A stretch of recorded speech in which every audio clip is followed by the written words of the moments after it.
தோத்தரிக்கிறோம் ஆண்டவரே. நன்றியோடு கூட துதிக்கிறோம் அப்பா. இந்த மாலை வேளையில அப்பா, இந்த ராத்திரி வேலைக்காகவும் உம்மை ஸ்தோத்திரிக்கிறோம். இந்த நாளிலும் ஆண்டவரே, இந்த அருமையான பைபிள் ஸ்டடிக்கு கர்த்தர் எங்களை அழைத்து வந்த கிருபைக்காக நாங்கள் நன்றி செலுத்துகிறோம். நல்ல தேவனுக்கு நாங்கள் கோடி கோடி நன்றிகளை ஏறெடுக்கிறோம். அப்பா, உம்மை ஸ்தோத்திரிக்கிறோம், நன்றி செலுத்துகிறோம் அப்பா. இந்த நேரத்திலும் ஆண்டவரே அப்பா, இந்த வேத வார்த்தைகளை தியானிப்பதற்கு அப்பா நாங்க எத்தனை நன்மையும் இன்பமுமான இந்த நேரத்திற்காக நன்றி செலுத்துகிறோம் ராஜா. வரவேண்டிய பிள்ளைகளை தேவன் தூரிதமாய் அழைத்து கொண்டு வர வேண்டுமாய் கூட நாங்க ஜெபிக்கிறோம், உம்மை ஸ்தோத்திரிக்கிறோம் அப்பா. எங்களை ஒருமுகப்படுத்தி, சிந்தைகளை ஒருமுகப்படுத்தி, எல்லா டிஸ்டர்பன்சஸ் எல்லாத்தையும் நீங்க எங்களை விட்டு எடுத்து போட்டு அப்பா, உங்களுடைய சமூகத்துல இந்த ஒரு சில மணித்துளிகள் ஆண்டவரே அப்பா, நாங்கள் சீராய் இந்த இடத்துல செயல்படுத்த அப்பா, உங்களுடைய வேத வார்த்தைகளை கவனிக்க அப்பா, நீர் எங்கள் சிந்தைகளை ஒருமுகப்படுத்துங்க ராஜா. இந்த நேரத்திலும் இந்த ஆராதனை வேளையில தேவனே நீர் மகிமைப்பட வேண்டுமாய் நாங்கள் ஜெபிக்கிறோம், வந்திருக்கிறோம். ஒவ்வொரு பிள்ளைகளோடு கூட இந்த ஆராதனை வேளையில நீர் இடைப்பட வேண்டுமாய் அப்பா, உம்முடைய நாமத்தை நீர் மகிமைப்படுத்த வேண்டுமாய், உம்முடைய தொடுதலை ஆண்டவரே வந்திருக்கிற ஒவ்வொருவரும் உணர வேண்டுமாய் நாங்கள் ஜெபிக்கிறோம் சுவாமி. அப்பா, உம்முடைய பரிசுத்த ஆவியானவர் இந்த மீட்டிங்கோட ஒவ்வொரு இடத்தையும் ஆண்டவரே தொடக்கம் முதல் முடிவு வரை உங்களுடைய ஆளுக்குள்ளே நாங்கள் ஒப்புப்படுத்தி ஜெபிக்கிறோம். இயேசு நாமத்தில் பிதாவே, ஆமென். ஸ்தோத்திரம். இந்த நேரத்துல கூட நாம சேர்ந்து பாடி கர்த்தருடைய நாமத்தை மகிமைப்படுத்துவோம். சொந்தம் என்று சொல்லிக்கொள்ள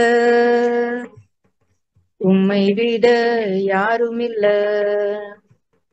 சொத்து என்று அள்ளிக்கொள்ள உம்மை விட ஏதும் இல்ல, சொந்தம் என்று சொல்லிக்கொள்ள உம்மை விட யாரும் இல்ல, சொத்து என்று அள்ளிக்கொள்ள உம்மை விட ஏதும் இல்ல. இயேசுவே இயேசுவே எல்லாம் இயேசுவே, இயேசுவே இயேசுவே எல்லாம் இயேசுவே. உம் தழும்புகளால் நான் சுகமானேன், உம் வார்த்தையினால் நான் உம் தழும்புகளால் நான் சுகமானேன், உம் வார்த்தையினால் நான் நான் நான் சொந்தமென்று சொல்லிக்கொள்ள உம்மை விட யாரும் இல்ல, சொத்து என்று அள்ளிக்கொள்ள உம்மை விட ஏதும் இல்ல. உம் கிருபையினால் புதிதாக்கி நீர் பிரித்தீர், பிரியாதிருந்தீர் எனக்கு யாருண்டு, கலங்கின நேரங்களில் உம் கரம் என்னை நடத்தியதே. மெசோத்தரிக்கிறோம், நன்றி செலுத்துகிறோம் அப்பா. இந்த நேரத்திலும் கூட நீர் உடைக்கிறவராய், உருவாக்குகிறவராய், சிட்சிக்கிறவராய், எங்களை சீர்படுத்துகிறவராய் இருக்கிறபடினாலே உண்மை ஸ்தோத்தரிக்கிறோம் அப்பா. உங்களுடைய திருக்கரத்துல ஒப்பு கொடுக்கிறோம். உடைய வார்த்தைகள் எங்களை உடைக்கட்டும், உடைய வார்த்தைகள் எங்களை உருவாக்கட்டும், உடைய வார்த்தைகள் எங்களை சிட்சித்து சீர்படுத்தி புடமிட்டு எங்களை நடத்த வேண்டுமாய் ஸ்தோத்தரிக்கிறோம், நன்றி செலுத்துகிறோம் அப்பா.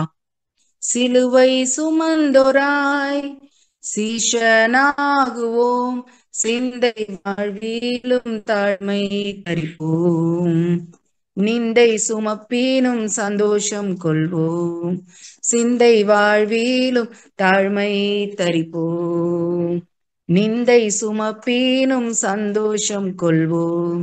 இயேசு தாங்குவார், இயேசு தாங்குவார், அவரே சுமப்பார், ஒரு போதும் கைவிடவே மாட்டார். சோதரிக்கிறோம் ஆண்டவரே. சொந்தம் பந்தங்கள் சொல்லால் கொள்ளலாம், மாற்றோர் சதி செய்து மதிப்பை கெடுக்கலாம். சொந்தம் பந்தங்கள் சொல்லால் கொள்ளலாம், மாற்றோ சதி செய்து மதிப்பை கெடுக்கலாம். அவருக்காகவே அனைத்தும் இழந்தாலும் அதை மகிமை என்றெண்ணிடுவேன். அவருக்காகவே அனைத்தும் இழந்தாலும் அதை மகிமை என்றெண்ணிடுவேன். சிலுவை சுமந்தோராய் சீஷனாகுவோம், சிலுவை சுமந்தோராய் சீஷனாகுவோம், சிந்தை வாழ்விலும் தாழ்மை தரிப்போம், நிந்தை சுமப்பீனும் சந்தோஷம் கொள்வோம். இயேசு தாங்குவார், அவரே சுமப்பார், ஒருபோதும் கைவிடவே மாட்டார். இயேசு தாங்குவார், அவரே சுமப்பார், ஒருபோதும் கைவிடவே மாட்டார். வாழ்வும் இயேசுவே, சாவும் லாபமே, அவர் பெருகவும் சிறுகவும் வேண்டுமே. வாழ்வும் இயேசுவே, சாவும் லாபமே, அவர் பெருகவும் நான் சிறுகவும் வேண்டுமே. கிருபை தருகிறார், விருதாவாக்கிடேன், அதை நித்தமும் காத்து கொள்வேன்.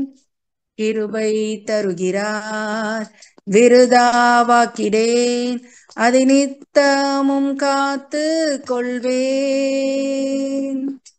சிலுவை சுமந்தோராய் சீஷனாகுவோம்,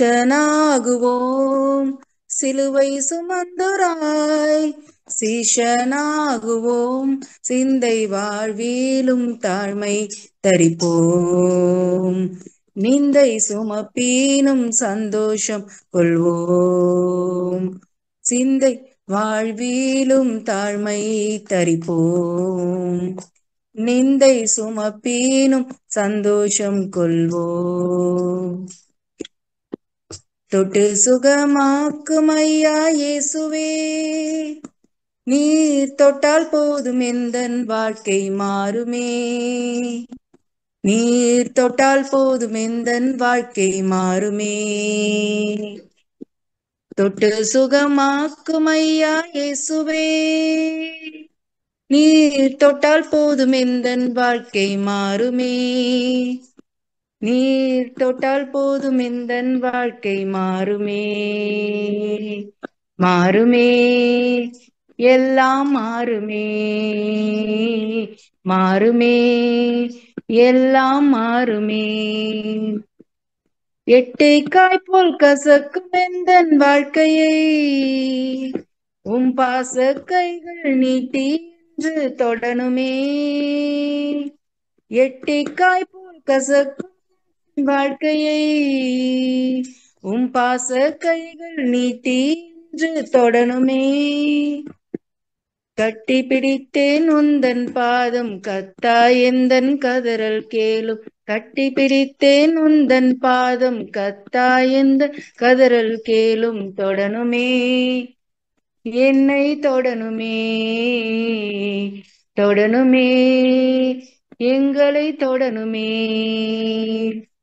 தொட்டு சுகமாக்கும் ஐயா இயேசுவே, நீ தொட்டால் போதும் எந்தன் வாழ்க்கை மாறுமே, நீ தொட்டால் போதும் எந்தன் வாழ்க்கை மாறுமே.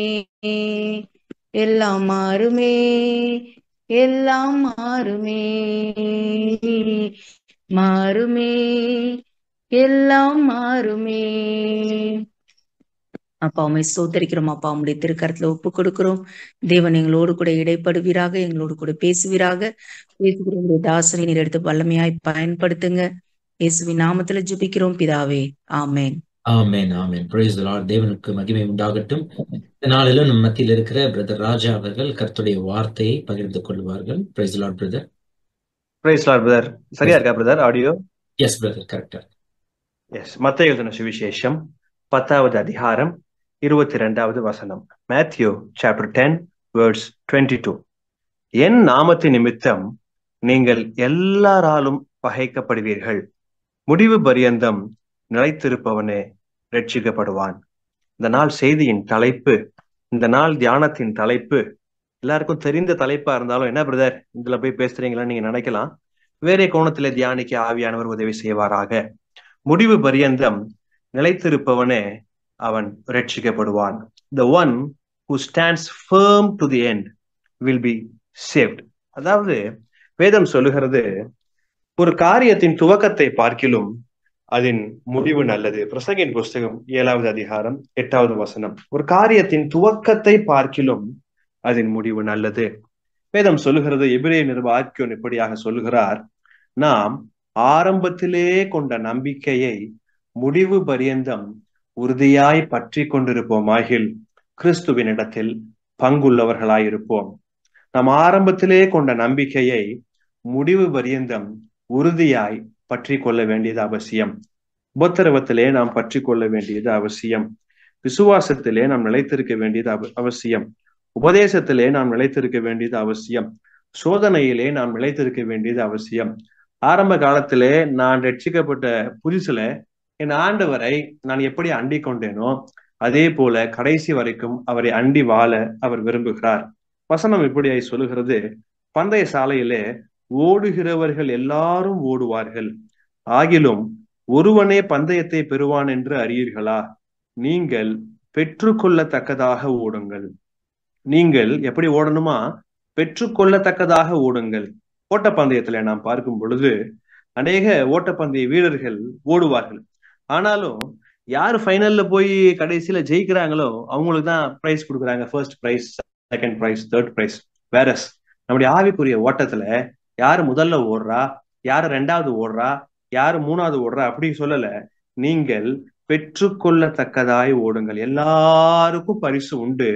ஆனால் நாம் நம்முடைய இலக்கை அடைய வேண்டியது அவசியமாய் இருக்கிறது. வேதம் சொல்லுது, ஆகையால் மேகம் போன்ற இத்தனை திரளான சாட்சிகள் நம்மை சூழ்ந்து கொண்டிருக்க, பாரமான யாவற்றையும் நம்மை சுற்றி நெருங்கி நிற்கிற பாவத்தையும் தள்ளிவிட்டு விசுவாசத்தை துவக்குகிறவரும் முடிக்கிறவருமா இருக்கிற இயேசு கிறிஸ்துவை நோக்கி பொறுமையோடு ஓடக்கடவோம். நம்முடைய ஓட்டம் இயேசு கிறிஸ்துவை நோக்கி ஓடுகிறதான ஒரு ஓட்டம். நம்முடைய பயணம் மோட்சத்தை நோக்கி நடை பயணம் செல்கிறதான ஒரு பயணம், அதாவது மோட்ச பயணம் என்று அழைக்கலாம். நம் வேதம் சொல்லுகிறது, பாரமான யாவற்றையும் நம்மை சுற்றி நெருங்கி நிற்கிற பாவத்தையும் தள்ளிவிட்டு இயேசுவை நோக்கி நமக்கு நியமித்திருக்கிற ஓட்டத்தில் எப்படி ஓடணுமா? பொறுமையோடே ஓட வேண்டியது அவசியமா இருக்கிறது. நான் மற்றவர்களை பார்த்து ஓட வேண்டிய அவசியம் இல்லை. ஐயோ அவங்க எப்படி இருக்காங்களே, இவங்களுடைய வாழ்க்கை எப்படி இருந்துச்சு, நாங்கெல்லாம் ஒன்னா படிச்சோம், இவரு நல்ல ஒரு வேலையில போய் நிறைய சம்பாதிக்கிறாரே, நாங்கெல்லாம் ஒன்னா ஊழியர் செஞ்சோம், இவருடைய ஊழியம் ரொம்ப அருமையா போயிடுச்சு, நாங்கெல்லாம் ஒன்னாதான் பைபிள் காலேஜ் படிச்சோம், ஆனா கர்த்தர் இவருக்கு இவ்வளவு வரங்களை கொடுத்திருக்காரே. ஊழியங்களிலே வித்தியாசம் உண்டு, வரங்களிலே வித்தியாசம் உண்டு, கிரியைகளிலே வித்தியாசம் உண்டு. ஈச் அண்ட் எவ்ரி ஒன், நம்ம ஒவ்வொருத்தரும் ஒரு யூனிக் நேச்சர். அதாவது எப்படின்னா, எனக்கு இருக்கிற கிருபைகள் கர்த்தர் எனக்கு கொடுத்திருக்கிறார், வேற ஒரு பிரதருக்கு இருக்கிற கிருபைகளை கர்த்தர் அவங்களுக்கு கொடுத்திருக்கிறார், வேற ஒரு சிஸ்டருக்கு வேற கிருபையை கொடுத்திருக்கிறார். நாம அவங்கள பார்த்து ஓடக்கூடாது, அவங்க என்ன பார்த்து ஓடக்கூடாது.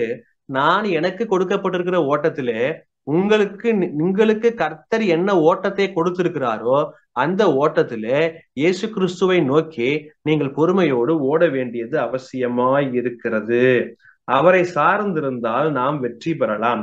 வேதம் சொல்லுகிறது, உங்களில் நற்கிரியையை தொடங்கினவர் அதை இயேசு கிறிஸ்துவின் நாள் பரியந்தம் முடிய நடத்தி வருவார் என்று நம்பி நான் உங்களை நினைக்கிற பொழுதெல்லாம் என் தேவனை ஸ்தோத்தரிக்கிறேன்.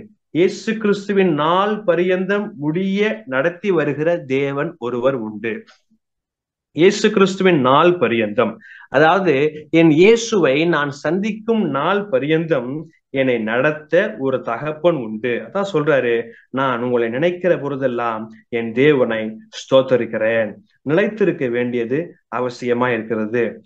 காஸ்பல்ல ஒரு வசனம் நினைவுக்கு வருகிறது, நீங்கள் என்னில் நிலைத்திராவிட்டால் கனி கொடுக்க மாட்டீர்கள்.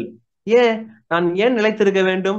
நான் கனி கொடுக்க நிலைத்திருக்க வேண்டும். நான் கனி கொடுக்கலன்னா என்ன ஆகும்? வசனம் சொல்லுது, நல்ல கனி கொடாத மரம் எல்லாம் வெட்டுண்டு அக்கினியிலே போடப்படும். அப்படி என்றால் நான் கனி கொடுக்க வேண்டியது அவசியம், ஆண்டவருக்காக ஊழியம் செய்ய வேண்டியது அவசியம். பிரதர், நான் வீட்டுல இருக்கேன், நான் ஒரு சிஸ்டரா இருக்கேன், எனக்கு குழந்தைங்க இருக்கு, ஊழியத்துக்கெல்லாம் எனக்கு போக முடியாது பிரதர்னு நீங்க சொல்லலாம். இல்ல நீங்க சொல்லலாம், என் சரீரத்துல பலவீனம் இருக்கு, என்னால ஊழியம் செய்ய முடியாதுன்னு சொல்லலாம். ஊழியத்தை 3 வகையாக செய்யலாம். அந்த முதல் வகை, ஊழியத்தை நேர்ல போய் செய்யலாம். மற்றவங்களை போய் பார்க்கலாம், ட்ராக்ஸ் கொடுக்கலாம், ஆண்டவருடைய அன்பை பத்தி சொல்லலாம், ப்ரேயர் செல்ஸ் நடத்தலாம், இல்லைன்னா நீங்க சபைகள்ல போய் மெசேஜ் கொடுக்கலாம், டீச் பண்ணலாம், ப்ரீச் பண்ணலாம், டிசைபிள் டீச்சர் ஆக்கலாம். இது ஒரு வகையான ஊழியம். ரைட், நேர்ல போய் ஊழியத்தை செய்யலாம். பாயிண்ட் நம்பர் 2, என்னால ஊழியத்தை நேர்ல போய் செய்யறதுக்கு எனக்கு நேரம் இல்லை, என் சரீரத்துல பலன் இல்லை, எங்க வீட்டுல என்னைய விட மாட்டாங்க, நான் கட்டப்பட்டு இருக்கிறேன் அப்படின்னா, உங்களுக்கு காசு இருந்துச்சுன்னா அந்த காசை வச்சு எந்த ஊழியக்காரர் உண்மையா ஊழியம் செய்கிறாரோ அதை கண்டுபிடித்து, இல்ல ஊழியக்காருக்கு எனக்கு பணம் கொடுக்க விருப்பம் இல்லை, இது ஆண்டவருடைய பணிக்கு கொடுக்கணும்னு விரும்புனீங்கன்னா, சுவிசேஷ ஊழியத்திற்கென்று, சுவிசேஷம் பிரபலமாக இந்த காரியத்திற்கென்று நீங்கள் உங்கள் பணத்தை செலவழிக்கலாம். இதுவும் 2வது வகையான ஊழியம். இது 2மே என்னால செய்ய முடியாது பிரதர், என்னால பணமும் கொடுக்க முடியாது, நான் ரொம்ப ஏழ்மையான ஒரு ஆளு, என்னால ஊழியமும் போய் செய்ய முடியாது, எனக்கு வயசாயிருச்சு பிரதர் அப்படின்னு சொன்னீங்கன்னா, ஜெப ஊழியத்தை செய்யலாம். இருக்கிற இடங்களிலே ஜெபிக்கலாம், தேசத்திற்காக ஜெபிக்கலாம், அழிந்து போகிற ஆத்துமாக்களுக்காக ஜெபிக்கலாம். இந்த 3 ஊழியத்துல ஏதாவது ஒரு ஊழியத்தை நம்முடைய விசுவாசிகள், நம்முடைய குழு நண்பர்கள் செய்தால் அது நலமாக இருக்கும் என்று நான் விசுவாசிக்கிறேன். ஆண்டவர் சொல்றார், என்னில் நிலைத்திருங்கள், நானும் உங்களில் நிலைத்திருப்பேன். Abide in me and I will abide in you. This is the introduction of today's message. முடிவு பரியந்தம் நிலைத்திருப்பவனே ரட்சிக்கப்படுவான். He who endures to the end will be saved. Right. 3 விதமான காரியங்களை குறித்து, 3 விதமான நிலைத்திருத்தலை குறித்து சுருக்கமாய் உங்கள் முன் வைத்து போக விரும்புகிறேன். ஆவியானவர் இந்த வார்த்தையை கேட்டுக்கொண்டிருக்கிற உங்கள் ஒவ்வொருவரோடும் பேசுவாராக. என்னுடைய சுயத்தை மறைத்து அவர் வெளிப்பட நான் அவரிடம் கெஞ்சுகிறேன். வாசிக்கலாம். முதல் காரியம் 2 யோவான் 1வது அதிகாரம் 9வது வசனம்.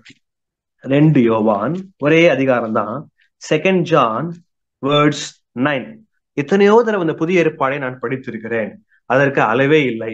புதிய ஏற்பாட்டுல நீங்க ஒரு வசனம் சொன்னீங்கன்னா அடுத்த பாதி தெரிகிற அளவுக்கு கர்த்தர் என்னை வைத்திருக்கிறார். இல்ல அப்படி தெரியலனாலுமே ஒரு வசனத்தை சொன்னீங்கன்னா அதுல இருந்து ஒரு வார்த்தையாவது தெரியும். அவ்வளவு புதிய ஏற்பாட்டை அத்தனை முறையை படித்திருந்தாலும், கரைத்து குடித்திருந்தாலும், இந்த வசனத்தை ஒரு சபையிலே பேசுவதற்காக நான் ஆயத்தம் செய்த பொழுது இந்த வசனம் எனக்கு புதிதாக கண்டது. இப்பொழுது நான் செய்கிற ஊழியத்திலே இந்த வசனத்தை நான் மேற்கோள் காட்டி வருகிறேன். நம்முடைய குழுவினருக்கும் இதை மேற்கோள் காட்ட விரும்புகிறேன். 2 யோவான் 9வது வசனம் வாசிக்கிறேன், கவனியுங்கள். கிறிஸ்துவின் உபதேசத்திலே நிலைத்திராமல் மீறி நடக்கிற எவனும் தேவனை உடையவன் அல்ல. மீண்டும் ஒரு படிக்கிறேன், கவனியுங்கள். யோவான் இப்படியாக சொல்லுகிறார், 2வது நிருபத்திலே சொல்லுகிறார், கிறிஸ்துவின் உபதேசத்திலே நிலைத்திராமல் மீறி நடக்கிற எவனும் தேவனை உடையவன் அல்ல. முதல் காரியம் நாம் தியானிக்க இருக்கிறதான முதல் காரியம், உபதேசத்தில் நிலைத்திரு. செய்தியின் தலைப்பு, முடிவு பரியந்தம் நிலைத்திருப்பவனே ரட்சிக்கப்படுவான். சோ முதல் காரியம் நம்ம எதை தியானிக்கிறோம்? இந்த வசனத்தை மையமாக கொண்டு தியானிக்கிறோம். கிறிஸ்துவின் உபதேசத்திலே நிலைத்திராமல் மீறி நடக்கிற எவனும், 3வது முறை படிக்கிறேன், தேவனை உடையவன் அல்ல. இப்பொழுது நன்றாக கவனியுங்கள். நான் சொல்ல வருகிற காரியத்தை, வார்த்தையை கவனியுங்கள். ஒருவேளை நீங்கள் படுத்துக்கொண்டு கேட்டுக்கொண்டிருக்கலாம், சமைத்து கொண்டு கேட்டுக்கொண்டிருக்கலாம், அல்லது காலை வேலைக்கு கிளம்பி கொண்டே கேட்டுக்கொண்டிருக்கலாம். நன்றாக கவனியுங்கள். இந்த வார்த்தை கண்டிப்பாக உங்களோட இடைப்படும் என்பதிலே எந்த விதமான சந்தேகமும் இல்லை. எனக்குள்ள ஆண்டவர் இருக்காரு, எனக்குள்ள தேவன் இருக்காருன்னு எத்தனை பேர் சொல்றீங்க அப்படின்னு சொல்லி கை தூக்க சொன்னா பல பேர் கை தூக்குவாங்க. எனக்குள்ள ஆண்டவர் இருக்காரா, உனக்குள்ள ஆண்டவரே இல்லப்பான்னு சொன்னா நீங்க சிரிப்பீங்க. ஆனா வசனம் சொல்லுது, கிறிஸ்துவின் உபதேசத்திலே நிலைத்திராமல் மீறி நடக்கிற எவனும் தேவனை உடையவன் அல்ல. இந்த வார்த்தையை கேட்டுக்கொண்டிருக்கிறதான தேவ பிள்ளைகளே, உங்களில் அநேகருடைய உள்ளத்திலே தேவன் இல்லை என்று நான் சொல்லவில்லை, இந்த வசனம் சொல்லுகிறது. இந்த வசனத்தை நன்றாக படித்து பாருங்கள். நான் மீண்டும் ஒரு தடவை வாசிக்கிறேன். கிறிஸ்துவின் உபதேசத்திலே நிலைத்திராமல், இந்த வேதத்திலே நிலைத்திராமல், இந்த வேதத்திற்கு நீங்கள் மீறி நடந்தால் உங்களுக்குள்ளே தேவன் இல்லை. வேதனையான விஷயம், வருத்தத்திற்கு ஏதுவான விஷயம். சிம்சோனுடைய வாழ்க்கையில இது நடந்தது. சிம்சோன் என்ன செய்தார்? கர்த்தர் தன்னை விட்டு விலகினதை அறியாமல் எப்போதும் போல புறப்பட்டு போனார். அவன் மாவரைத்துக் கொண்டிருந்தான். நம்முடைய வாழ்க்கையில, அநேகருடைய வாழ்க்கையில தேவன் நம்முடைய வாழ்க்கையில இல்லை. எனக்குள்ளே தேவன் இல்லை, ஆனால் எனக்குள்ளே தேவன் இருக்கிறார் என்று நான் தப்பாக கருதி கொண்டிருக்கிறேன். எனக்குள்ளே தேவன் இருக்க நான் என்ன செய்ய வேண்டும்? உபதேசத்திலே நிலைத்திருக்க வேண்டியது அவசியம். சோ முதல் காரியம், உபதேசத்திலே நிலைத்திரு. Stand firm in the teachings of God's word. உபதேசத்திலே நிலைத்திருக்க வேண்டும். அப்படி இரண்டாவது பாதி வசனத்தை நான் வாசிக்கிறேன், கவனியுங்கள். கிறிஸ்துவின் உபதேசத்தில் நிலைத்திருக்கிறவனோ பிதாவையும் குமாரனையும் உடையவன். ரைட். முதல்ல நிலைத்திராதவனுக்குள்ளே யார் இல்லை? பிதா இல்லை. ஒருவேளை நீங்கள் இன்றைக்கு தூங்கும் முன்பதாக ஜெபித்து, ஆண்டவரே என்னை முழுவதுமாய் அர்ப்பணிக்கிறேன், ஆண்டவர் என்னால் பரிசுத்தமாக வாழ முடியவில்லை. வேதத்திலே ஒரு மனிதன் ஆண்டவரிடம் போய் நின்றான். தன்னுடைய மகனை கூட்டி கொண்டு போய் நின்றான். மகனுக்கு பிசாசு பிடி. சீஷர்கள் இடத்துல கூட்டி கொண்டு போனான். சீஷர்களால் அதை துரத்த முடியவில்லை. உடனே என்ன செய்தார்? இயேசுவிடம் சென்றார். ஆண்டவரே என் மகனுக்கு சுகமாக்கும் என்று கேட்ட பொழுது ஆண்டவர் சொன்னாரு, எப்பா நீ விசுவாசிக்கிறியாப்பான்னு சொல்லி கேட்கிறாரு. இவர் சொல்றாரு, விசுவாசிக்கிறேன் ஆண்டவரே, ஆயினும் என் அவிசுவாசம் நீங்கும்படி உதவி செய்யும். நம்முடைய வாழ்க்கையில சில நேரங்களிலே ஆண்டவரை விசுவாசிக்க முடியாத சூழ்நிலை வரும்பொழுது நாம் சொல்ல வேண்டும், ஆண்டவரே என் அவிசுவாசம் நீங்கும்படி உதவி செய்யும் ஆண்டவரே, என் விசுவாசத்தை பலப்படுத்தும் ஆண்டவரே. அதான் வசனம் சொல்லுகிறது, விசுவாசத்திலே பலவீன உள்ளவர்களை சேர்த்து கொள்ளுங்கள் என்ற வசனம் சொல்லுகிறது. நாம் எல்லாருமே வளர்ந்தவர்கள் அல்ல, எல்லாருமே பூரணப்பட்ட விசுவாசிகள் அல்ல, எல்லாருமே சீஷர்கள் அல்ல. அநேக குழந்தைகள் இந்த வார்த்தைகளை கேட்டுக்கொண்டிருக்கலாம். ஆவிக்குரிய வாழ்க்கையிலே நடுத்தர மையத்திலே இருக்கிறவர்கள் இந்த வார்த்தையை கேட்டுக்கொண்டிருக்கலாம். ஆவிக்குரிய வாழ்க்கையிலே வளர்ச்சி, அதாவது சீனியர்ஸ், வளர்ந்தவர்கள், தேறினவர்கள் இந்த வார்த்தையை கேட்டுக்கொண்டிருக்கலாம். உங்களுக்குள்ளே தேவன் இருக்க வேண்டும் என்றால் நீங்கள் உபதேசத்திலே நிலைத்திருக்க வேண்டியது அவசியமான ஒரு காரியமா இருக்கிறது. யோவான் எழுதின சுவிசேஷம் 8வது அதிகாரம் 31வது வசனம். John chapter 8 verse 31 says, இயேசு தம்மை விசுவாசித்த யூதர்களை நோக்கி, நீங்கள் என் உபதேசத்தில் நிலைத்திருந்தால் மெய்யாகவே என் சீஷராய் இருப்பீர்கள். இயேசு கிறிஸ்துவும் இதே வார்த்தையை பயன்படுத்துகிறார். யோவானும் இதே வார்த்தையை பயன்படுத்துகிறார். யோவான் இயேசு கூடவே இருந்தவர். இயேசுவின் மார்பிலே சாய்ந்து கொண்டிருந்த யோவானுக்கு இயேசுவை குறித்து அநேக காரியங்கள் தெரிந்திருந்தது. அவரோடே வாழ்ந்து கொண்டிருந்தார். அவருடைய நெருங்கிய நண்பராக இருந்தார். இன்னர் சர்க்கிள் இருந்தார். உள் வட்டத்திலே 3 சீஷர்கள் இருந்தார்கள். பேதுரு, யாக்கோபு, யோவான் இருந்தார். அந்த உள் வட்டத்திலே இதை கேட்டுக் கொண்டிருக்கிறார் தேவ பிள்ளையே, நீனும் அவருடைய உள் வட்டத்திற்குள் அவர் வாழ அவர் விரும்புகிறார். நம்முடைய குடும்பத்தில எடுத்துக்கொள்ளும் பொழுது, நம்முடைய சொந்தங்களிலே எடுத்துக்கொள்ளும் பொழுது, உள் வட்டம் எல்லாருமே தெரியாது. ஆனா உங்களுக்குன்னு ஒரு சில உள் வட்டம் இருக்கும். சில பேரை நீங்க வச்சிருப்பீங்க, உங்க வாழ்க்கையில சந்திக்கிறதான பிரச்சனைகளை சொல்ல, ஷேர் பண்ண, ஐடியாஸை வாங்க, கமெண்ட்ரியா வாங்க. நீங்க ஒரு சில காரியங்கள் நபர்களை வச்சிருப்பீங்க. அதே போல நான் என் ஆண்டவரை என்னுடைய உள் வட்டத்திலே வைத்துக் கொள்ள வேண்டியது அவசியம். இல்லை என்றால் என் ஆண்டவருடைய உள் வட்டத்திற்குள்ளே நான் வாழ வேண்டியது அவசியம். இயேசுவும் அதே வார்த்தையை சொல்றார் பாருங்க, என் உபதேசத்தில் நிலைத்திருந்தால் மெய்யாகவே என் சீஷராய் இருப்பீர்கள். சோ உபதேசத்தில் நான் நிலைத்திருந்தால் முதலில் நான் பிதாவை உடையவன். நம்பர் 2, உபதேசத்தில் நான் நிலைத்திருந்தால் நான் யார்? நான் சீஷன் என்று வசனம் சொல்லுகிறது. வேதத்திலே பார்க்கும் பொழுது எபிரேயருக்கு எழுதின நிருபம் 6வது அதிகாரம் 1வது வசனம் 2வது வசனம். எபிரேயர் 6:1-2 நன்றாக கவனியுங்கள். ஆகையால் கிறிஸ்துவை பற்றி சொல்லிய மூல உபதேச வசனங்களை நாம் விட்டு, கவனிக்கணும், மூல உபதேச வசனங்களை நாம் விட்டு, let us leave the elementary doctrine, மூல உபதேச வசனங்களை நாம் விட்டு செத்த கிரியைகளுக்கு நீங்களாகும் மனம் திரும்புதல், தேவன் பேரில் வைக்கும் விசுவாசம், ஸ்நானங்களுக்கு எடுத்த உபதேசம், மரித்தோரின் உயிர் தெழுதல், நியாய தீர்ப்பு என்பவைகளாகிய அஸ்திபாரத்தை மறுபடியும் போடாமல் பூரணராகும்படி கடந்து போவோமாக என்று இந்த நிருப ஆக்கியோன் சொல்லுகிறார். நன்றாக கவனியுங்கள். Let us leave the elementary doctrine and go on to maturity. மூல உபதேச வசனத்தையே பேசி கொண்டிருக்க கூடாது.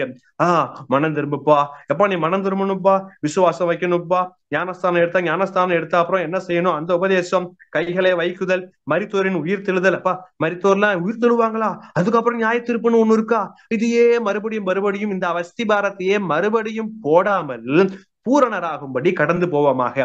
சொல்லப்பட்ட சத்தியத்தையே, ஏற்கனவே சொல்லப்பட்ட மேலோட்டமான சுவிசேஷத்தையே அநேக சபைகள், அநேக போதகர்கள் போதித்துக் கொண்டிருக்கிறார்கள். விசுவாசிகளை வளரச் செய்யாமல், விசுவாசிகளை விசுவாசிகள் என்கிற நிலைமையிலிருந்து சீஷர்கள் என்கிற நிலைமைக்கு மாற்றாமல் அவர்களை குழந்தைகளாகவே வைத்துக் கொள்கிறார்கள். அதான் வேதம் சொல்லுகிறது, பால் உண்கிறவன் அவன் குழந்தையா இருக்கிறான், அவன் நீதியின் வசனத்திலே பழக்கமில்லாது இருக்கிறான். பலமான ஆகாரமானது நன்மை தீமை இன்னதென்று பயிற்சியினால் பகுத்தறியத்தக்கதாக முயற்சி செய்யும் ஞானேந்திரியங்களை உடையவராகிய பூரண வயதுள்ளவர்களுக்கே அது தகும். பால் உண்கிறவன் அவன் குழந்தை, அவனுக்கு ஒண்ணுமே தெரியாது. அவனுக்கு என்ன தெரியும்? அவனுக்கு மனம் திரும்புதல், தேவன் பேரில் வைக்கும் விசுவாசம், ஸ்நானங்களுக்கு அடுத்த உபதேசம், மரித்தோரின் உயிர் தெழுதல், நித்திய நியாய தீர்ப்பு, போடப்பட்ட அஸ்திபாரத்தையே போடுவார். அதான் சொல்றாரு, போடப்பட்ட அஸ்திபாரத்தையே மறுபடியும் மறுபடியும் போடாமல் பூரணராகும்படி கடந்து போவோமாக. Let us go on to let us go on towards maturity.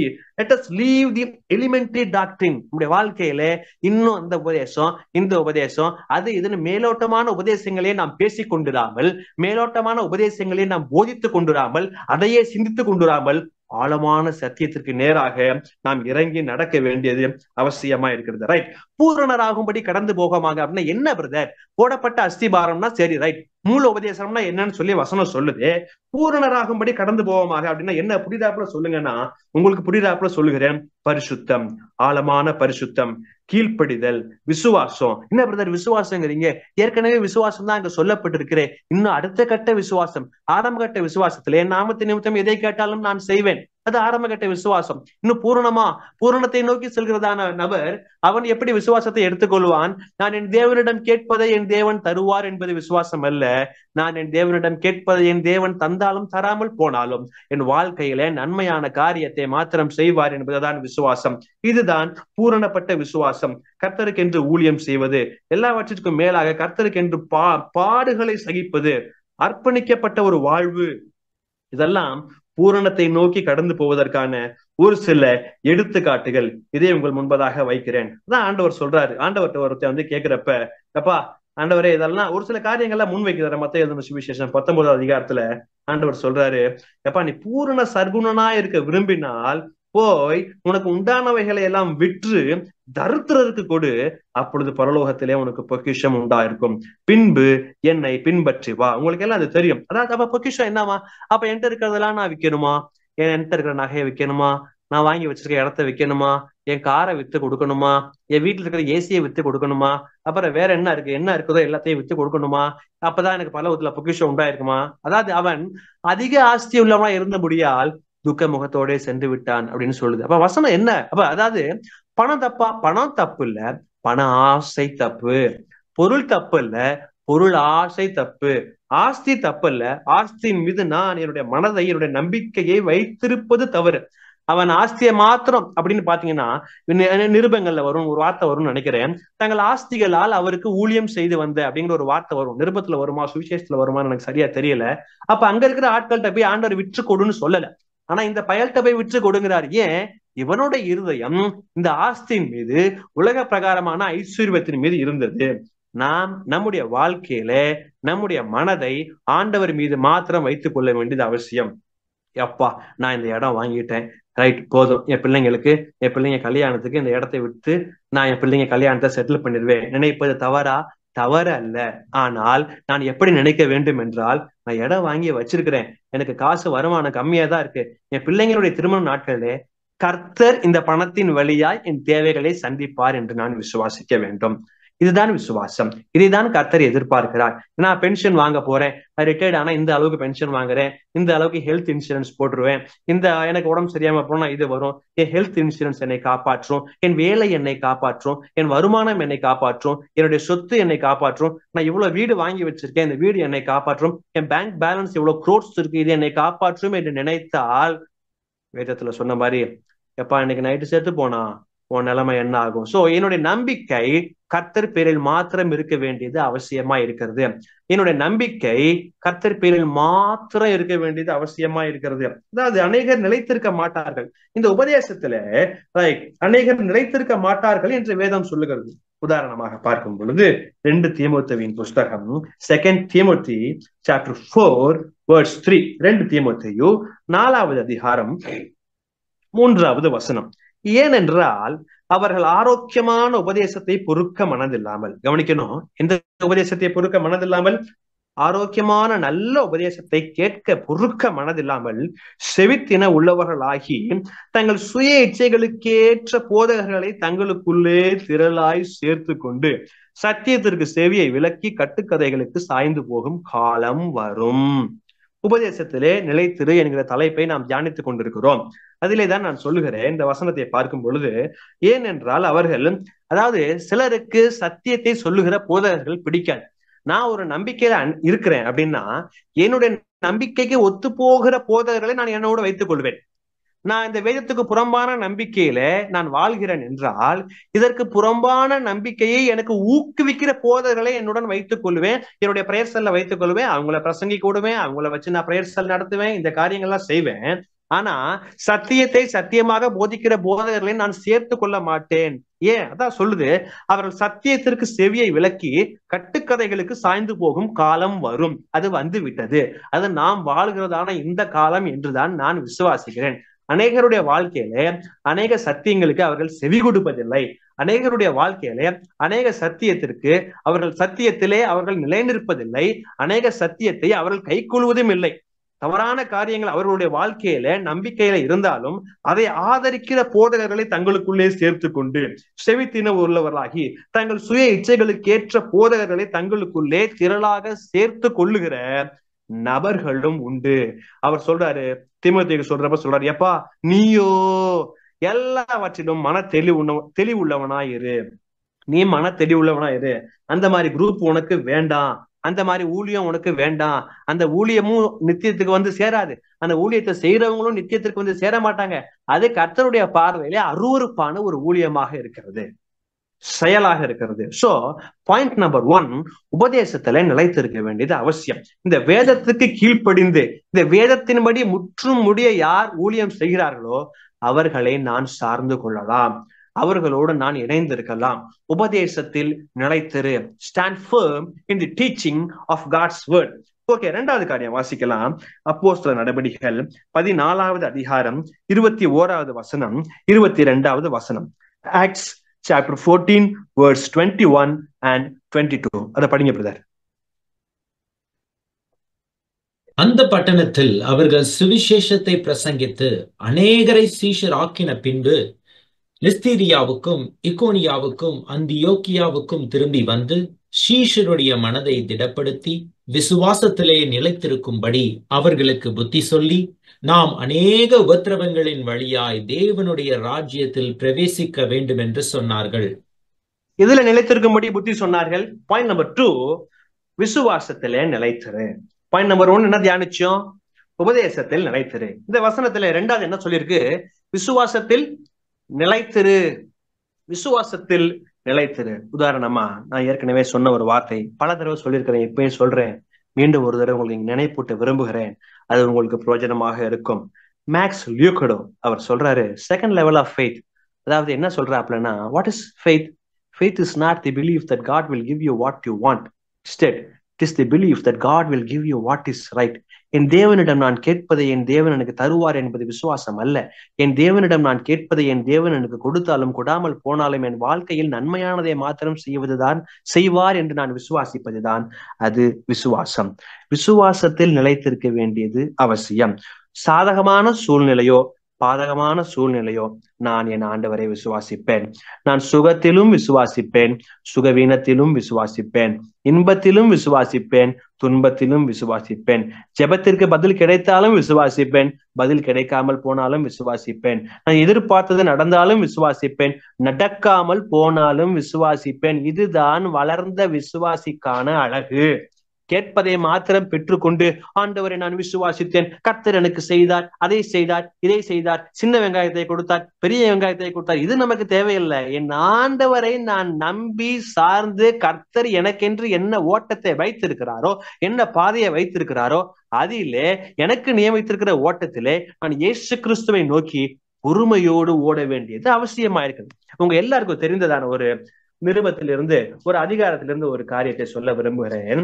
எபிரேயருக்கு எழுதுற நிருபம், ஹீப்ரூஸ் 11வது அதிகாரம் 32, 33. கவனிங்க, நீங்க நான் சொல்ற வார்த்தைகளை மாத்திரம் கவனிங்க. விசுவாச வீரர்கள் இல்லையா? இது விசுவாச வீரர்களுக்கான ஒரு அதிகாரம். அநேக காரியங்கள் ஆரம்பத்திலிருந்தே சொல்லப்படுகிறது. 32ல பார்க்கும் பொழுது பாதி வரைக்கும் சொல்லிட்டு வந்துட்டாரு நிருப ஆக்கியோன். திடீர்னு சொல்றாரு, எப்பா இன்னும் நான் என்னதான் சொல்லணும்னு எதிர்பார்க்கிறேன், இன்னும் நான் என்ன சொல்லுவேன்? கிதியோன், பாராக், சிம்சோன், யெப்தா, தாவீது, சாமுவேல் என்பவர்களையும் தீர்க்கதரிசிகளின் குறித்து நான் விவரம் சொல்ல வேண்டுமானால் காலம் போதாது. எப்பா டைம் பத்தாதுப்பா. விசுவாசத்தினாலே அவர்கள் ராஜ்யங்களை ஜெயித்தார்கள், நீதியை நடப்பித்தார்கள், வாக்கு தத்தங்களை பெற்றார்கள், சிங்கங்களின் வாய்களை அடைத்தார்கள், அக்கினியின் உக்கிரத்தை அவித்தார்கள், பட்டயக்கருக்குக்கு தப்பினார்கள், பலவீனத்தில் பலன் கொண்டார்கள், யுத்தத்தில் வல்லவர்களானார்கள், அந்நியருடைய சேனைகளை முறியடித்தார்கள், ஸ்திரீகள் சாக கொடுத்த தங்களுடையவர்களை உயிரோடு எழுந்திருக்க பெற்றார்கள். கவனிக்கணும், இது வரைக்கும் அநேக காரியங்கள் சொல்லப்படுகிறது, எல்லாமே பாசிட்டிவா சொல்லப்படுகிறது. இனிமேல் சொல்ல வருகிற காரியத்தை கவனிங்க. 35வது வசனத்துல வேறு சிலர், கவனிங்க, இதுதான் நம்ம சப்ஜெக்ட், இதுதான் நம்ம டாபிக். வேறு சிலர். பிரதர் என்ன சொல்ல வரீங்க? வேறு சிலரா? இது என்ன வேற மாதிரி போட்டிருக்கு இந்த இடத்துல?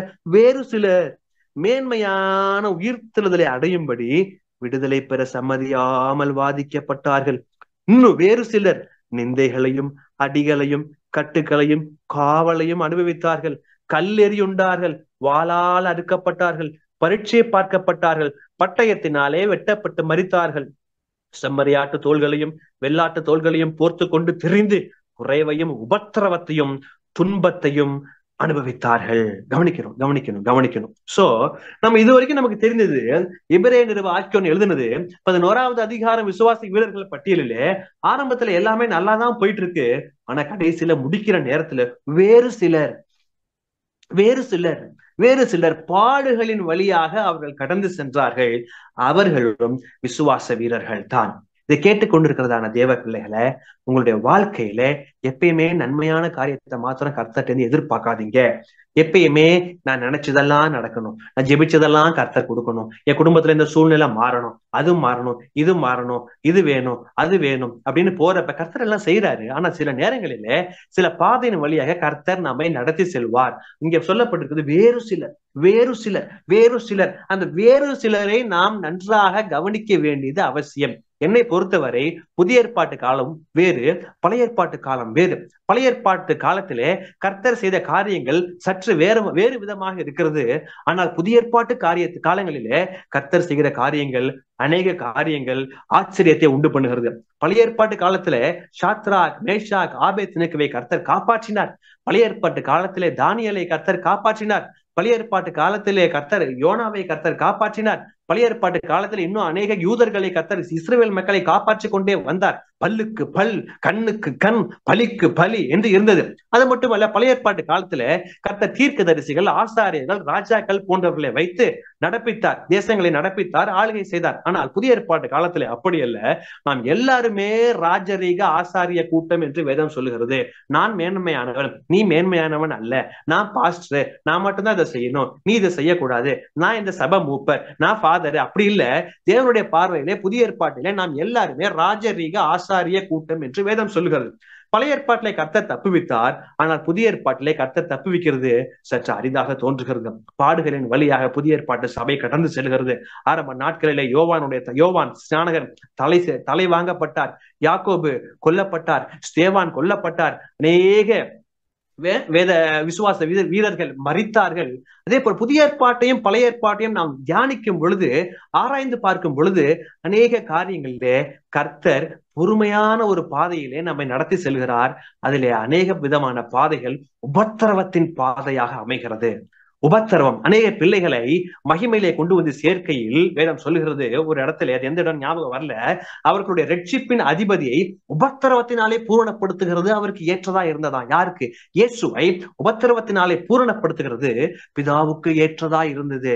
எனவே நம்முடைய வாழ்க்கையில சில காரியங்கள் நமக்கு தெரியாது. இந்த விசுவாசி வீரர்கள் பட்டியலிலே பார்க்கும் பொழுது கிதியோன், பாராக், சிம்சோன். என்ன பிரதர், சிம்சோன் போய் இங்க வந்துட்டாரு? நம்ம சிம்சோன் எப்பயுமே நெகட்டிவா தானே சொல்லுவோம். சிம்சோன் எங்க இருந்து இங்க வந்தாரு? சிம்சோன் எல்லாருக்கும் தெரிந்ததான ஒரு காரியம், ஒரு வேத சத்தியம். சிம்சோனை குறிச்சு நான் ஒன்னும் பேச விரும்பல. சிம்சோனை போய் அங்க இங்கே ஏடா கூட பண்ணிக்கிட்டு இருக்கிறாப்ல, அங்க இது பண்ணிக்கிட்டு இருக்கிறாரு, சில டிபார்ட்மெண்ட்டுக்கு எல்லாம் போயிட்டு வந்துடுறாப்ல. அப்புறம் என்ன ஆகுது? எப்பா உன் பலம் எங்கதான் இருக்குன்னு சொல்லி கேட்டா இவர் சும்மா தட்டி விடுறாப்ல, எப்பா 7 நாறு கயிறு வச்சு கட்டுனீங்கன்னா என் பலம் போயிரும் அப்படிங்கிறாரு. 2வது ஒரு பையன் சொல்றாரு, புது கயிறுகளால் என்னை இருக்க கட்டினா என் பலம் போயிரும் அப்படிங்கிறாப்ல. மூணாவது ஒரு கதை சொல்றாரு, என் தலையில இருக்கிற ஜடையெல்லாம் நூலோட சேர்த்து பின்னணும் அப்படின்லாம் சொல்றாப்ல. அது சிம்சோன், அதாவது ஹீஸ் a great man. நான் அவனை ரொம்ப விரும்புவேன் கடைசியில. ஏன்னா விசுவாச வீரர்கள் பட்டியலிலே சிம்சோன் வருகிறார். சிம்சோனுடைய ஸ்பெஷாலிட்டி என்னன்னா, நியாயாதிபதிகளை வாசிங்க, நல்லா இருக்கும், 2-3 அதிகாரத்துல முடிஞ்சிடும்னு நினைக்கிறேன். அவனை குறித்து சொல்லப்பட்டுள்ள வார்த்தை, கர்த்தருடைய ஆவி அவன் மேல் பலமாய் இறங்கினதினால். பாருங்க என்ன மாதிரி ஒரு வார்த்தை, கர்த்தருடைய ஆவி, கர்த்தருடைய ஆவி, the spirit of God, பரிசுத்த ஆவியானவர், கர்த்தருடைய ஆவி அவன் மேல் பலமாய் இறங்கினதினால், அவன் மேல் பலமாய் இறங்கினதினால். 15-14 சொல்லப்பட்டிருக்கிறது, 13-24 சொல்லப்பட்டிருக்கிறது, 14-19 சொல்லப்பட்டிருக்கிறது, 14-6 சொல்லப்பட்டிருக்கிறது. கர்த்தருடைய ஆவி சிம்சோன் மேல் பலமாய் இறங்கினதினால். தேவ பிள்ளைகளே, நம்முடைய வாழ்க்கையிலும் கர்த்தருடைய ஆவி நம்மேல் பலமாக இறங்க வேண்டியது அவசியமா இருக்கிறது. அந்த தேவனுடைய ஆவி என் மேல் பலமாய் இறங்கினால் மாத்திரமே என்னால் ஊழியத்துல சக்சஸ் பண்ண முடியும், வெற்றி கொள்ள முடியும், ஜெயம் எடுக்க முடியும். தோற்று போயிட்டாப்ல. கடைசியா போய் தெரியுது, ஒரு நாள் சொல்ல சொல்ல இதெல்லாம் நடக்குது, டெஸ்ட் பண்றாங்கன்னு தெரிஞ்சு கடைசியில ரொம்ப டென்ஷன் ஆகி உண்மையை அவுத்து விட்டுறாரு. அவனுங்க புடிச்சிட்டு போய் சிம்சோனை மொட்டை அடிச்சு கண்ணை புடுங்கி மாவாட்ட வைக்க, ஜோக்கர் வேலை காமிக்க வச்சுட்டு இருக்காங்க. ரொம்ப வேதனையான ஒரு சம்பவம். ஜஸ்ட் சும்மா 2-3 பாயிண்ட் சொல்றேன். கடைசியா என்ன சொல்றான், போய் 2 தூணுக்கு நடுவில் என்னை சாட்சி வைப்பான்னு சொல்றாரு. கடைசி நேரம் சிம்சோன் சாக போற ஒரு நேரம் வந்துருச்சு. ரொம்ப அழகான ஒரு வசனம், எனக்கு ரொம்ப பிடித்த வசனம், 325வது பக்கம், நியாயாதிபதிகள் 16வது அதிகாரம் 28வது வசனம். அப்பொழுது சிம்சோன் கடைசி ஜெபம் பாருங்க, சிம்சோனுடைய கடைசி ஜெபம். அப்பொழுது சிம்சோன் கர்த்தரை நோக்கி கூப்பிட்டு, கர்த்தராகிய ஆண்டவரே, நான் என் 2 கண்களுக்கு ஒரே தீர்வையாய் பெலிஸ்தர் கையிலே பழி வாங்கும்படிக்கு இந்த ஒரு விஷயம் மாத்திரம் என்னை நினைத்திருளும் தேவனே, பலப்படுத்தும் என்று சொல்லி சிம்சோன் அந்த வீட்டை தாங்கி நிற்கிற 2 நடு தூண்களில் ஒன்றை தன் வலது கையினாலும் மற்றொன்றை தன் இடது கையினாலும் பிடித்து கொண்டு, என் ஜீவன் பெலிஸ்தியரோட கூட மடிய கடவுது என்று சொல்லி பலமாய் சாய்க்க அந்த வீடு அதில் இருந்த பிரபுக்கள் மேலும் எல்லா ஜனங்கள் மேலும் விழுந்தது. இவ்விதமாய் அவன் உயிரோடு இருக்கையில் அவனால் கொல்லப்பட்டவர்களை பார்க்கிலும் அவன் சாகும்போது அவனால் கொல்லப்பட்டவர்கள் அதிகமாக இருந்தார்கள். A great man for God. அதாவது பயங்கரமான ஒரு ஆள். ஆரம்பத்துல ஆனா பாத்தீங்கன்னா சிம்சோனை குறித்து தூதர் சொல்றப்ப அவன் இஸ்ரவேலை ரட்சிக்க தொடங்குவான் அப்படிங்கிற ஒரு வார்த்தை தான் சொல்லப்பட்டிருக்கு. ஒரு பயங்கரமான ஒரு ஆளு. தோத்து போயிட்டாப்ல. அநேக ஊழியர்கள் தங்களுடைய வாழ்க்கையில நடுவுல தோத்து போறாங்க. ஆனா நடுவுல இருக்கிறவங்க, பாதியில இருக்கிறவங்க, பரிசேயர் சதிசேயர் கூட்டம் என்ன செய்யும், இவன் எப்படி வந்தான்னு தெரியாதா, இவன் என்ன செஞ்சான்னு தெரியாதா, வாலிப வயசுல இவன் என்னென்ன சேட்டைகள்லாம் பண்ணான்னு தெரியாதா, இவன் என்ன சேட்டைகள் பண்ணா, இவன் எப்படி கல்யாணம் பண்ணான்னு நமக்கு தெரியாதா, இன்னைக்கு என்ன வேதத்தை எடுத்து சொல்லிக்கிட்டு இருக்கிறானே, இப்படின்னு அநேக காரியங்களை அவர்கள் சொல்லிக்கொண்டே இருப்பார்கள். கர்த்தருடைய பார்வையிலே அவர்கள் நீதிமான்கள், மேலானவர்கள், உத்தமர்கள், பரிசுத்தவான்கள், அவருடைய சொந்த பிள்ளைகளாக, செல்ல பிள்ளைகளாக கர்த்தர் வைத்திருக்கிறார். அவருடைய கரத்தின் நிழலினால் அவர்களை மூடி இருக்கிறார். இதே போல சிம்சோன் தோத்து போய் வர்றப்ப கடைசியில சொல்றார், ஆண்டவரே, இந்த ஒரு விஷயம் நினைத்திருளும் ஐயா.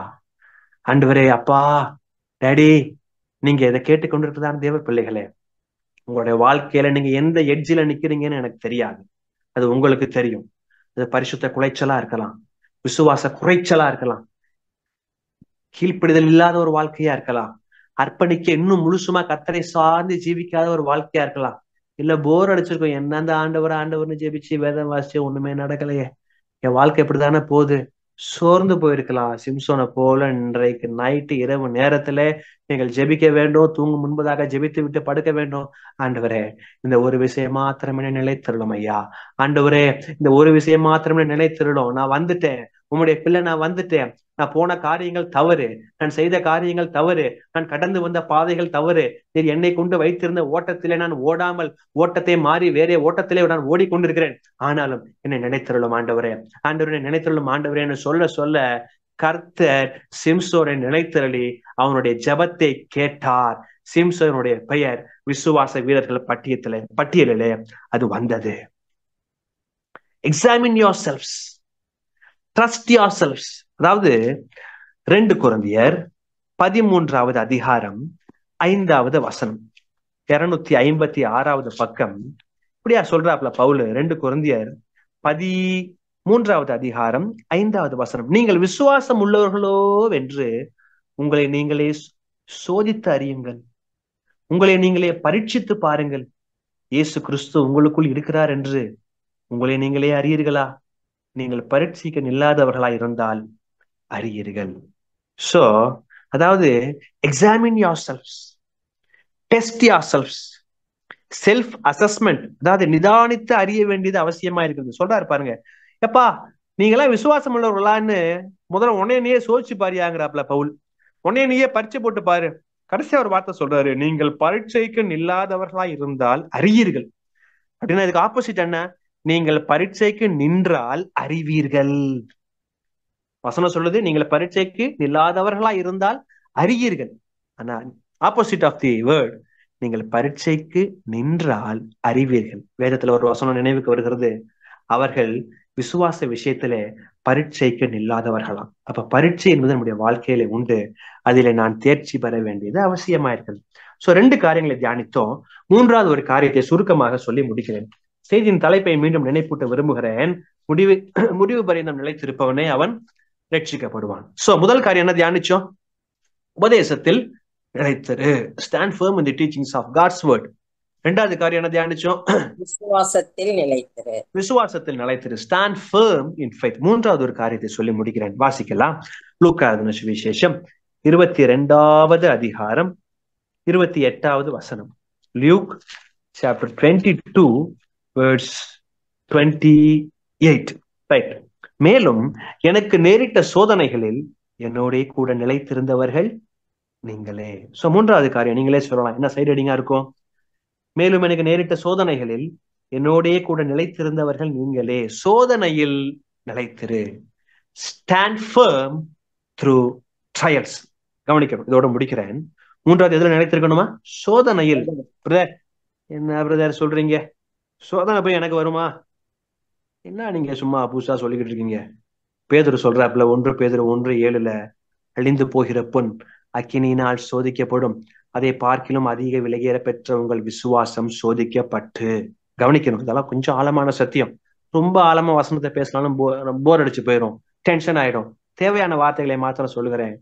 அழிந்து போகிற பொண்ணு அக்கினியினால் சோதிக்கப்படும், அதே பார்க்கிலும் அதிக விலையேற பெற்ற உங்கள் விசுவாசம் சோதிக்கப்பட்டு. அப்ப என்னுடைய விசுவாசம் சோதிக்கப்படும் என்று வசனம் சொல்லுகிறது. அந்த பரீட்சையிலே நான் ஜெயம் எடுக்க வேண்டியது அவசியமா இருக்கிறது. யாக்கோபு சொல்றாப்புல, உங்க எல்லாருக்கும் தெரிந்த வசனம், சோதனையை சகிக்கிற மனுஷன் டேஷ் அவன் பாக்கியவான். Blessed is the man who endures temptation.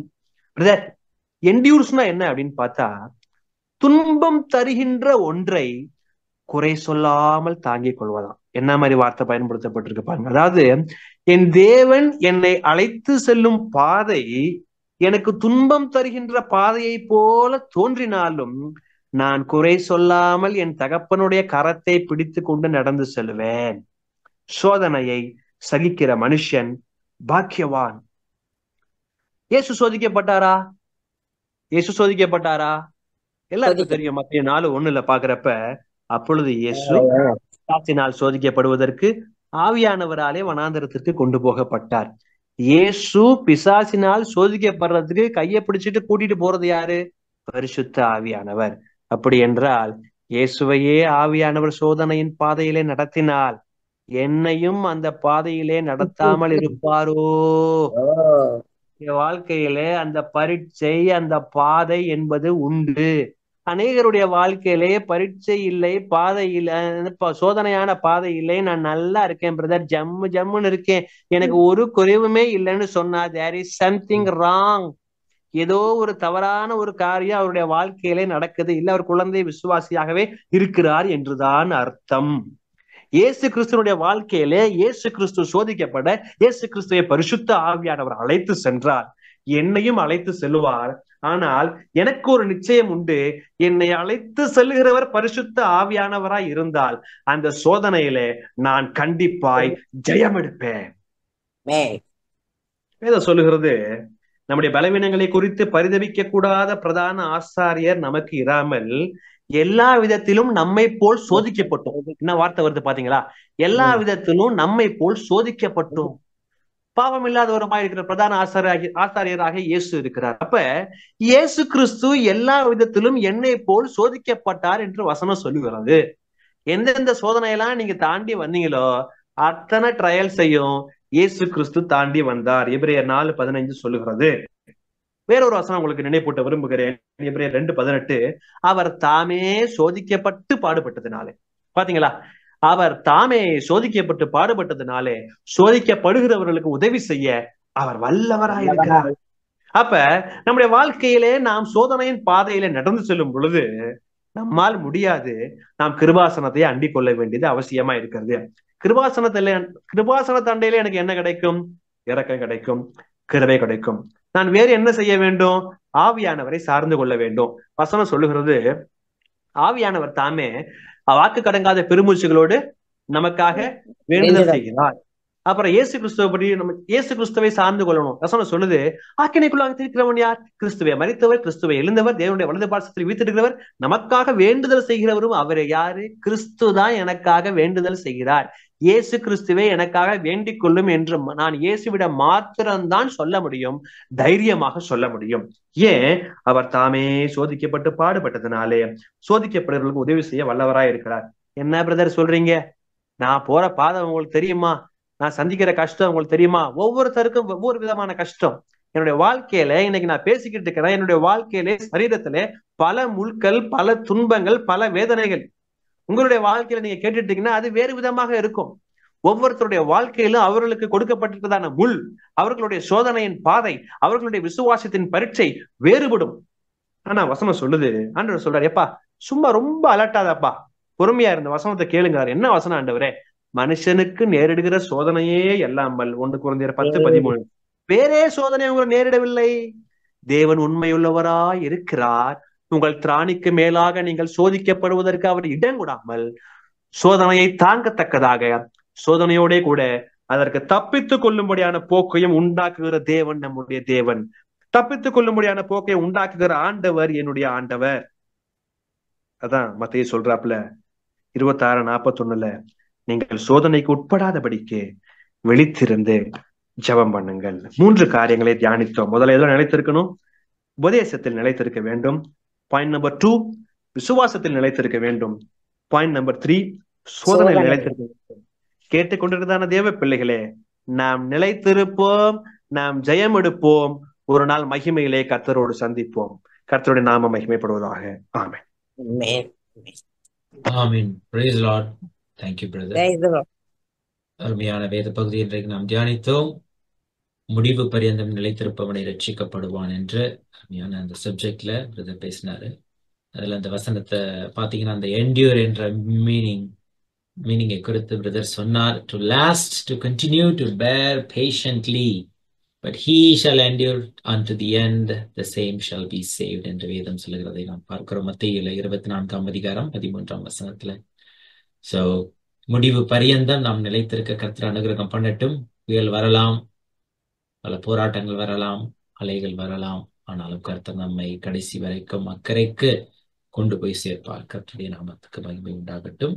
கேட்ட பகுதியிலிருந்து கேள்விகளோ இல்ல வேற ஏதாகிலும் வசனங்களோ ஞாபகம் இருக்குமானால் இந்த நேரத்திலே நீங்கள் பகிர்ந்து கொள்ளலாம்.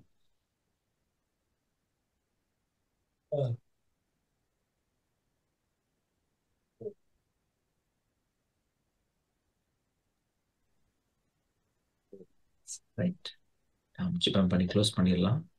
பிரதர் ப்ரை பண்ணி க்ளோஸ் பண்ணிடுங்களா? Yes brother. நல்ல தகப்பனே, இந்த நாளுக்காக நன்றி செலுத்துகிறோம் அப்பா. ஆண்டவரே, முடிவு பரியந்தம் நாங்கள் நிலைத்திருக்க நீர் எங்களுக்கு ஒவ்வொருவருக்கும் உதவி செய்ய வேண்டுமாய் நாங்கள் ஜெபிக்கிறோம். ஆண்டவரே, உடைய உபதேசத்துல நாங்கள் நிலைத்திருக்க வேண்டும் ஐயா. ஆண்டவரே, விசுவாசத்துல நிலைத்திருக்க வேண்டும், சோதனையில நிலைத்திருக்க வேண்டும். எங்கள் வாழ்க்கை போராட்டம் நிறைந்த வாழ்க்கையாக இருந்தாலும், துன்பம் நிறைந்த வாழ்க்கையாக இருந்தாலும், பாடுகள் நிறைந்த வாழ்க்கையாக இருந்தாலும், சில நேரங்களிலே ஆண்டவரே நாங்கள் நடக்கவே கஷ்டப்பட்டாலும் நாங்கள் உம்மை நம்புகிறோம் அப்பா. ஆண்டவரே, எங்கள் சூழ்நிலைகளை நம்பவில்லை, எங்கள் சூழ்நிலைகளுக்கு அப்பாற்பட்டவர் நீர். உம்மை நாங்கள் நம்புகிறோம். இந்த நாளுக்காக நன்றி. உடைய வார்த்தையை கேட்ட ஒவ்வொரு பிள்ளைகளோடும் ஆண்டவரே நம்முடைய கரத்தின் நிலையில இருக்கட்டும். அவங்க வீட்டுல ரட்சிக்கப்படாதவங்க ரட்சிக்கப்படுவார்களாக. எங்களை எல்லாம் உடைய வருகைக்கென்று ஆயத்தப்படுத்தும். நன்றி செலுத்துகிற ஆண்டவரே, ஆவியானவரின் துணையோடு கிறிஸ்து வழியாக ஜெபிக்கிறேன் பரலோக தந்தையே. ஆமென். ஆமென். என் ஆத்துமாவே கர்த்தரை ஸ்தோத்திரி, என் முழு உள்ளமே அவருடைய பரிசுத்த நாமத்தை ஸ்தோத்திரி. என் ஆத்துமாவே கர்த்தரை ஸ்தோத்திரி, கர்த்தர் செய்த சகல உபகாரங்களையும் மறவாதே. ஆமென். Amen. Thank you all for joining today. God bless you all.